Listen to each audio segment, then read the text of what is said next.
Alors, c'est tout à fait judicieux d'acheter un hybride, d'autant plus que la législation, la réglementation, elle lui est devenue plus favorable à ce type de véhicule, et tout particulièrement ce qu'on appelle l'hybride rechargeable, qui est, à mes yeux, la meilleure forme d'hybride. C'est-à-dire?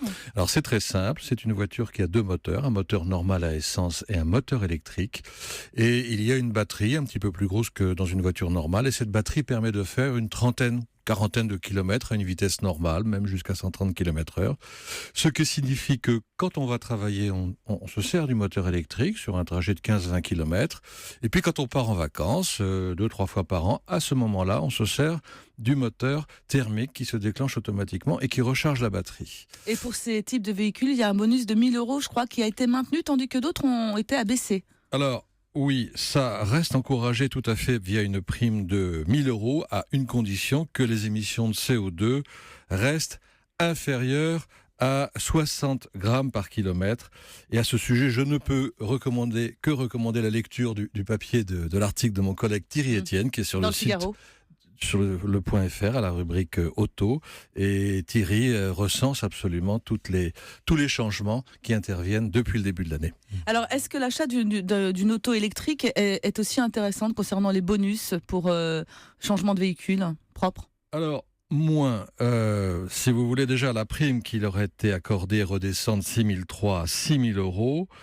Et en revanche, la prime de conversion qui était allouée lors de la mise au rebut d'un diesel de plus de 10 ans, en vue de l'achat d'une voiture électrique, progresse de 300 €.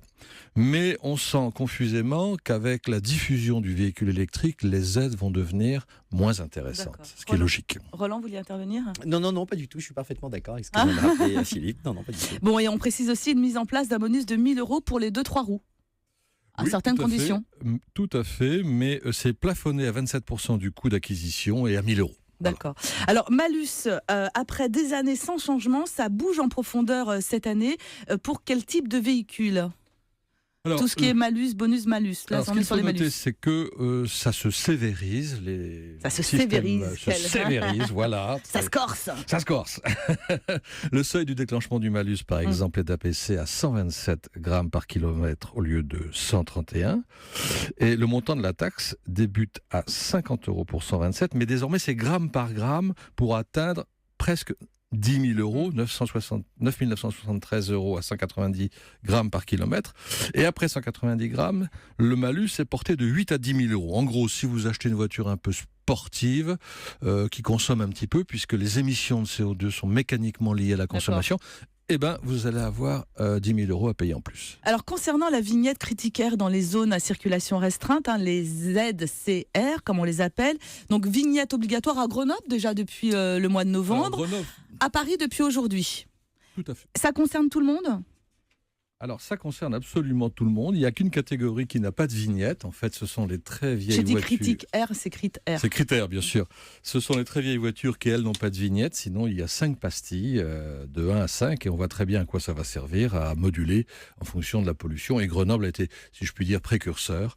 Et c'est en principe à partir d'aujourd'hui, mais on parle de tolérance. Enfin, les délais de tolérance auront encore peut-être des délais, parce que c'est une mesure vraiment lourde. Alors, on a justement une question de Rémi. Je possède une voiture de collection que je sors de temps en temps. Est-elle concernée par la nouvelle vignette, Roland? Alors, a priori, il est indiqué que les véhicules avant 1997 ne peuvent plus circuler hormis le week-end ou après 20 heures en semaine.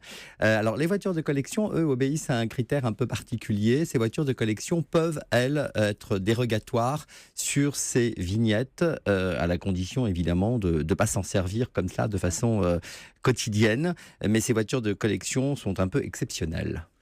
Alors, Je crois que pour être précis, Roland, il s'agit d'une tolérance qui s'applique à Paris, donc on peut reprendre cette tolérance, mais c'est un tout petit parc qui roule le dimanche surtout. alors